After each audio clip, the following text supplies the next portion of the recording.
everyone and welcome back. In previous lecture we have learned about consumption function, which is also known as propensity to consume. Now we will continue with the same topic in this lecture and learn about the types of consumption function or propensity to consume. So our first topic is marginal propensity to consume, which we will learn in this lecture, and we will discuss average propensity to consume in next lecture. Now we already know that there is a positive relationship between consumption expenditure and income. That means when income of a person rises, he will spend more money on consumption of goods and services, and consumption will also rise. Now according to Keynes, this relationship between consumption and income is based on the fundamental psychological law. And according to him, men are disposed as a rule on the average to increase their consumption when their income increases, but not by as much as the increase in income. So what Keynes want to say is that when income increases, consumption will also increase, but the increase in consumption will be less than increase in income, because people will save a fraction of their income. So that is why change in consumption will be less than change in income. Now the question arises, how much consumption will change when the income of a person changes? Because if you are making a policy, if government wants to make a policy, then government wants exact data. Government will require exact data of increase in consumption. What happens is if government increases the GDP of the nation or income of the people, in that case government will require exact data that if I will increase the income up to this level, then how much consumption will increase. So that is why now the question arises that how much consumption will increase with the increase in income. Keynes and Keynesians tried to solve this issue or explain this issue with the help of the concept of marginal propensity to consume, which is our today's topic. So what is marginal propensity to consume? Marginal propensity to consume. So what is marginal propensity to consume? As it is clear from the word marginal, which something which is at the margin. So what happens is that it reflects the relationship between the marginal income and marginal consumption. That means additional consumption which is due to additional income, and it is presented in the form of, I will write down in short form, that is MPC, M for marginal, P for propensity, and C for consume.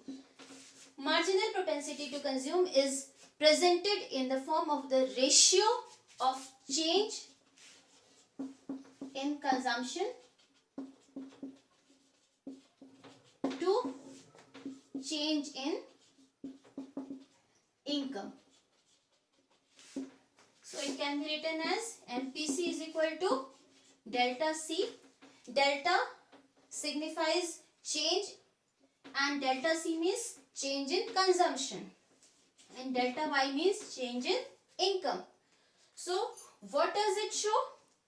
Marginal propensity to consume shows how much fraction of the change in income is spent on the consumption. Now we can understand the concept of marginal propensity to consume with the help of a schedule and diagram also.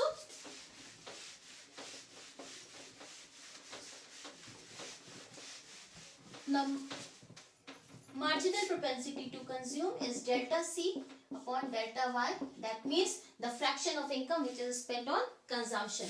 Now we will make a schedule. First of all, Y, then C, then MPC. Now the formula for MPC is delta C upon delta Y. Now we will write Y 0, 100, 200, 300, 400 and 500. This is the same table which we had discussed in the last lecture. Now the value of the C was 80, then 160, 240, 320, 400 and 480. Now since the MPC is the ratio of delta C and delta Y, so in that case we have to find out the value of delta Y and delta C also. Now first of all we will find delta Y. Now we cannot find the delta Y at the level 0 level of income because we do not have any income level before the 0 level of income.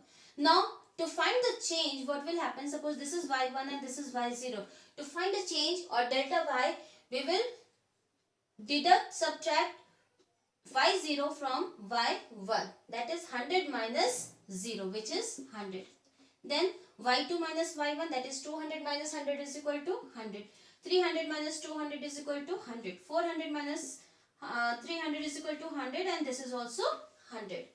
Now we will find out the change in consumption also, that is delta C. 160, suppose this is C0 and this is C1. So C1 minus C0, 160 minus 80 is equal to 80. Then this is C2, C2 minus C1 is equal to, that is 240 minus 160 is equal to 80. 320 minus 240, 80. 400 minus 320, 80. And 480 minus 400 is equal to 80. Now if we want to find out the MPC, now we will divide delta C is equal to 80 and delta Y is equal to 100. So 80 divided by 100 is equal to 0.8.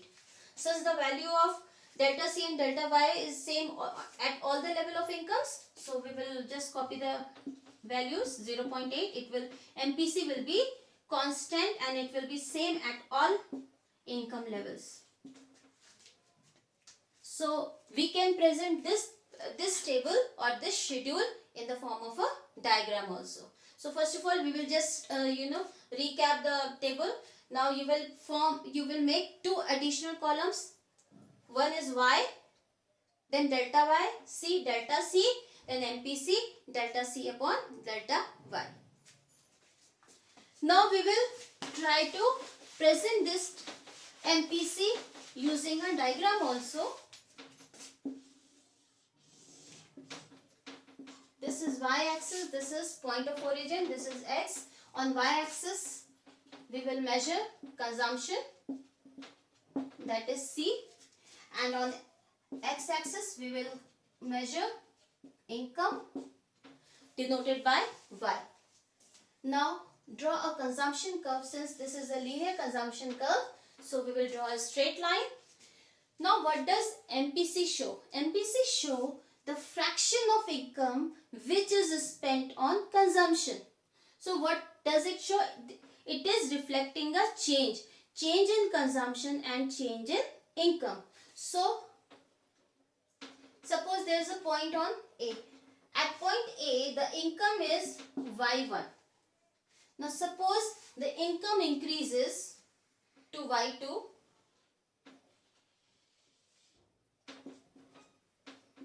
And the point moves on the same curve to B.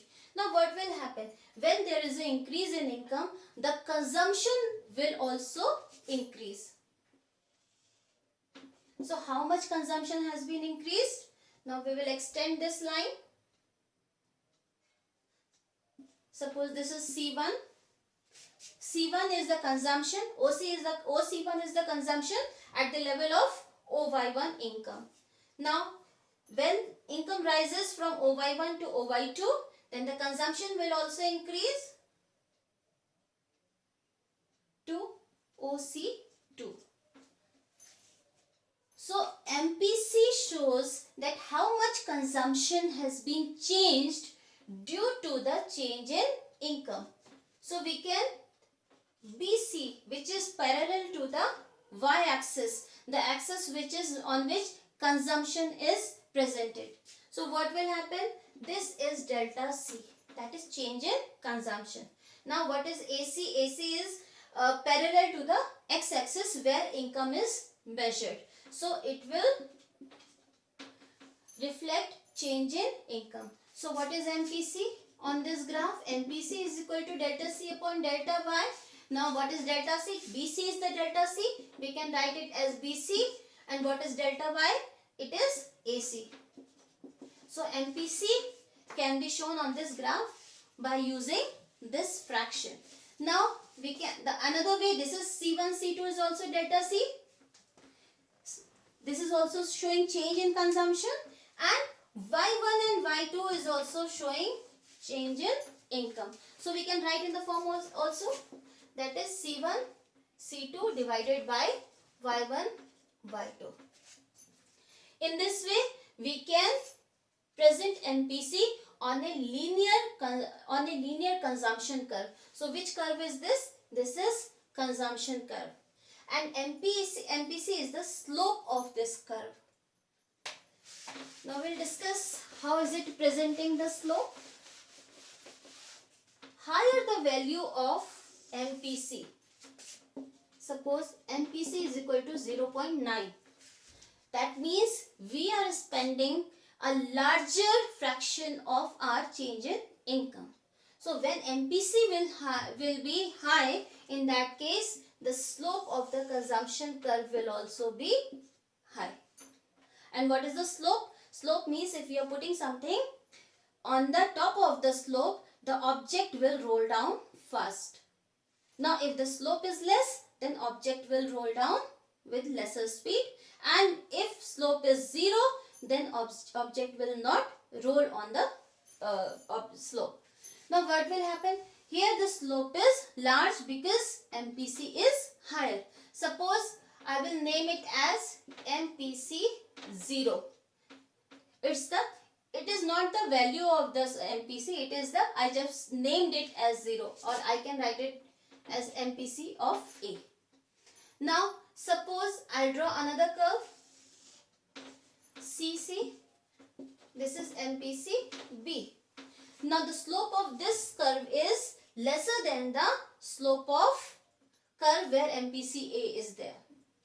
Now I will draw another curve, this is CC. Now what will happen? The slope of this curve, consumption curve is 0. That means even if the income changes from Y1 to Y2, from Y2 to Y3, but there is no change in consumption. So that means delta Y is there, but delta C is 0. So MPC will be 0. That means whatever extra income which is generated, it is saved and it is not spent on the consumption of goods and services. So that is why MPC is 0. So higher the MPC, suppose MPC is 0.9, that means we are spending the 90% of our income. If MPC is equal to 0.5, it means we are spending only 50% of our income. If MPC is equal to 0.4, we are spending a lesser amount from our income. I'll give you an example. Suppose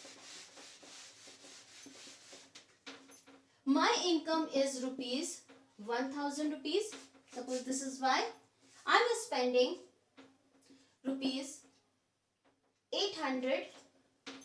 Now suppose my income increases to 1100 and I am spending now 880. That means delta Y is equal to 100, but delta C is equal to 80. That means we are spending a fraction of our increase in income. However, this is less than change in income. If suppose with the increase in income, I am still spending the same amount, that is 800. Now what will be the delta C? 800 minus 800 is equal to 0. In that case, what will be the value of MPC? It will be MPC is equal to 0. So higher the value of the MPC, larger the fraction of the income we will be spending on goods and services. Now we can calculate the value of the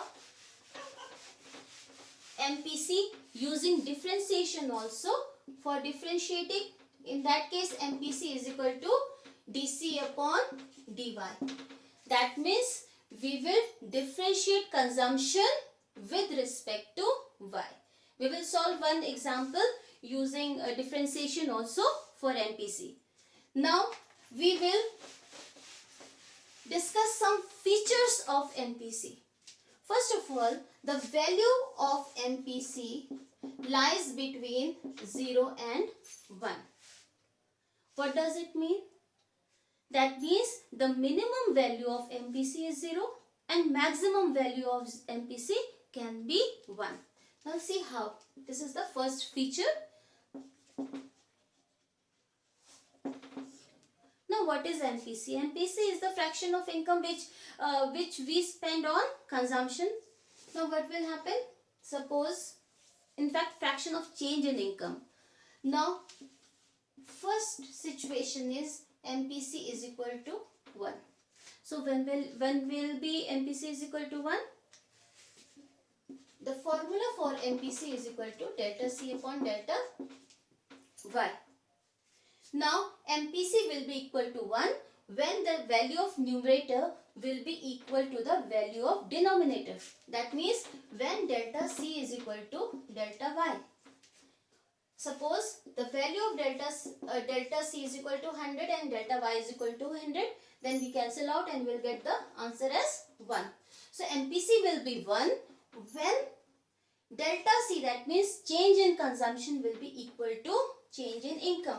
That means whatever change is there in the income, we will spend the whole amount on consumption purpose. We will not save any fraction of it. The second situation is when MPC is equal to 0.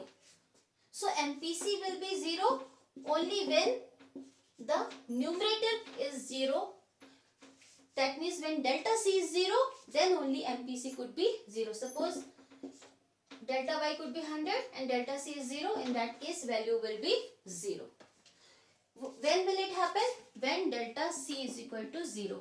That means we are not spending the change in income on consumption purpose. However, we are saving it. So what will happen in that case? Delta Y will be equal to delta S, because whatever there is change in income, whatever income is increased, we are saving it and we are not consuming it. So that is why these are the two extreme limits of MPC. That is, MPC could be 0 or MPC could be 1. These are the two extreme limits. However, according to Keynes, MPC can never be 1 because increase in consumption is always lesser than the increase in income. As Keynes has said that in the same definition, that men are disposed as a rule on an average to increase their consumption when their income increases, but by not as much as their income increases. That means consumption can never be equal to, delta C can never be equal to delta Y.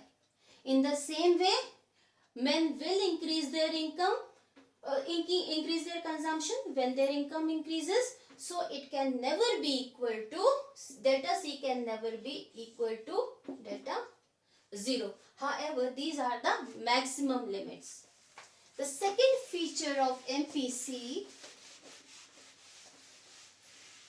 is MPC of rich is less than MPC of poor. What happens is that the person who is poor, when his income increases, he will go to the market and buy goods and services. Why? Because his desires, he is not able to fulfill his basic necessities, or lots of desires are there which are unfulfilled. That is why when the income of a poor person increases, he will go and buy those things which he requires. On the other hand, the desires of rich people are fulfilled. That means they have already got everything which they require. All the luxuries of life they got. In that case, they will prefer to save a part of their increase in income rather than consuming it. That is why the MPC of the poor is higher than the MPC of the rich people. In the same way, the MPC of the developed nations is lower than the MPC of the developing nation. Because the nations which are developing, their wants are unfulfilled. When their income increases, the people of the developing nation try to buy more goods and services and increase their standard of living. So that is why they will spend more spend more income on their consumption. On the other hand, the people who are residing in developed nations, they are already living a high standard of living. That is why their desires have already been fulfilled. That is why they will spend less on consumption purpose and they will save a lot. So that is why MPC of rich is less than MPC of poor. The third feature is MPC falls. This is the last feature. MPC falls with the rise in income. That means whenever our income rises, our MPC will keep on falling. Why is it happens? Suppose my income is 10,000. In that case, there are so many desires which I am not able to fulfill. Now, when my income will increase to 20,000, what will I do? I'll go and purchase goods and services. Now, again, my income increases to 50,000. Now, some of my desires have already been fulfilled. Then I will prefer to save a part of my income rather than spending. Now, again, my income increases to 1 lakh rupees. So, I will spend a lesser amount from my increase in income for consumption purpose, and I will save a part of it. That is why whenever my income increases, I will reduce my change in consumption, and it will bring down the MPC. So that is why with the increase in income, the MPC falls. Now we will solve. Now our first example is that calculate MPC from the following schedule. Now there are two columns. First is Y, where 0, 100 and 200, 300, 400 income levels are given, and consumption at these income levels are given. Now you will have to calculate the value of MPC. Now to calculate the value of MPC, so MPC is equal to delta C upon delta Y. Now what will we do? First of all, we will require delta C and delta Y. Now we will calculate the value of delta C. That means suppose this is C0 and this is C1. So 110 minus 160 is equal to 50. Then 150 minus 110 is equal to 40. 180 minus 150 is equal to 30. And 200 minus 180 is equal to 20. Now we will have to calculate delta Y also. So this is 100 because change in income is 100. 100 minus 0, 100. 200 minus 100 is equal to 100. And this is also 100 and this is 100. Now we will calculate the value of MPC. So it is delta C upon delta Y. Delta C is 50 and delta Y is equal to 100. 50 upon 100 is equal to 0.5. Now delta C is 40. So it is 40. This is 100. 40 divided by 100 is equal to 0.4. Now 30 divided by 100 is equal to 0.3 and 20 divided by 100 is equal to 0.2. So in this way, when we have to calculate the value of MPC, first of all we will have to calculate delta C, that is change in consumption, then change in income, that is delta Y. Then on the basis of these values we will calculate MPC by using the formula delta C upon delta Y. Now we will solve another example. Now in this example, if autonomous consumption is 100 and aggregate demand is 750, investment is rupees 50, you will have to calculate the value of MPC at 1000 level of income. First of all, we will write write down those things which are given in the question. First of all, autonomous consumption, which is denoted by C bar, or we can write it as A also. I will not write it here. Is rupees 100. Now aggregate demand, that is AD, is equal to rupees 750. Third value which is given is investment, that is I, which is rupees 50. And level of income is given as 1000. So value of Y is equal to rupees 1000. Now what will you have to calculate? You have to calculate the value of MPC.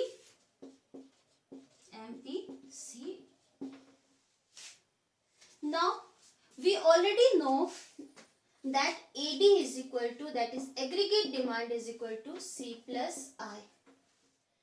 And C can also be written as C is equal to C bar plus BY. And what is this B? This B is MPC. Now we will have to find out the value of this B, because this B is MPC. Now first of all, we will substitute the value of C in this equation. Now AD is equal to C plus I. Instead of C, we will write the equation for C, that is C bar plus BY. It is C bar plus BY. Then we'll copy this I. So this is this C, and we'll copy this I. So AD is C bar plus BY plus I. Now we will substitute the value of these variables. First of all, the value of AD is 750, that is rupees 750, is equal to the value of C bar is given as 100 plus B, since B is unknown, B is MPC. So we will write B. Y is 1000. So we'll copy 1000 plus I. The value of I is given as 50. Now we will try to solve this equation. Rupees 750 is equal to, now this 100 and this 50, these are the constants which we will add. So 100 plus 50 is equal to 150 plus 1000 B. Now we will again try to solve this equation, that is 750 minus, since this is a positive value, it will become negative value when it comes to left hand side, then 1000 B. Now this is 600 is equal to 1000 B. Now we will solve this equation. B is equal to, we will find out the value of B. B is equal to 600 divided by 1000. It is 0.6. So the value of B is 0.6. That means the value of MPC is 0.6. Now we'll solve one more example. Now in this example, this is the consumption function which is given as C is equal to 100 plus 0.6 Y, and you have to find the value of MPC. Now we know that this is the slope of the consumption curve. So we know that this is the MPC. Now we can also find out the value of MPC using the differentiation method. So MPC is the dC upon dy. That means when we are differentiating consumption with respect to income. We can also write it as dC upon dy is equal to, and the value of the C is given as 100 plus 0.6 Y upon dy. Now we will solve it. We will differentiate the value of consumption with respect to income. Now we will try to solve it. dC upon dy is equal to, now since 100 is a constant, the value of constant is 0. When we differentiate it, now the power of y is 1. So what will we do? This is 1 into 0.6, and y 1 minus 1, is equal to 0. So it will be into 1. So 0.6 into 1, because anything when the power of some value is 0, then the value converts to 1. Now it can be written as dc upon dy is equal to 1 into 0.6 into 1 is equal to 0.6. So value of dc upon dy is equal to 0.6. Since MPC is equal to dc upon dy, so value of MPC is equal to 0.6. Now we will try to solve the one more example, which is the last example of today's class. Now in this example, the consumption function of an economy is given as 120 plus 0.6y. Now what we will have to calculate? We have to calculate the consumption at the level of, at 600 level of income. So it is very easy. First of all, we will solve this. In question number 1, consumption equation is given as 120 plus 0.6y. Now we will substitute the value of y in this equation and calculate the value of consumption. So C is equal to 120 plus 0.6 and the value of y, which is given as 600. So consumption is equal to 120 plus 0.6 into 600 is equal to 360. So value of C is equal to 360 plus 120 is equal to 480. So it is very simple. When we have to calculate the value of consumption, when income level is given, we will just substitute the value of income in the equation and find out the value of consumption. The second question is given as break-even level of income.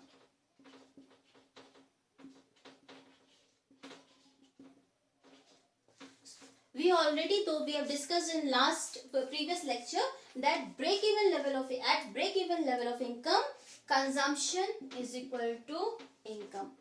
That means this is the 45-degree line of income, and this is consumption curve C. At point B, this is the break-even point where consumption is equal to income. So when we have to calculate the value of income at the break-even level, we will equate the consumption with the income. So what will happen? How will we solve it? Y is equal to C. Now Y is equal to, we will substitute the value of C, that is 120 plus 0.6y. Now we will solve this equation. Y minus 0.6y. Since this value is a positive value, but when we transfer this value to the left hand side of the equation, it will become a negative value. So we will subtract 0.6 from 1, and I will write 120 here. So 1y minus 0.6y is equal to 0.4y is equal to 120. Now since we have to find out the value of y, we will transfer this 0.4 and divide 120 from this value. So 120 divided by 0.4. Now to get the value of y, we will have to solve this fraction, and to remove this decimal point, we will add 10 in the numerator. So what will happen? I can write it as 1200 divided by 4. Since we have removed this decimal and have added 10 in the numerator. So when we divide 1200 divided by 4 is equal to, then value of y is equal to 300. So in this way, we can get the value of income at the break-even level of income. So that's all for today. We will discuss average propensity to consume in next class.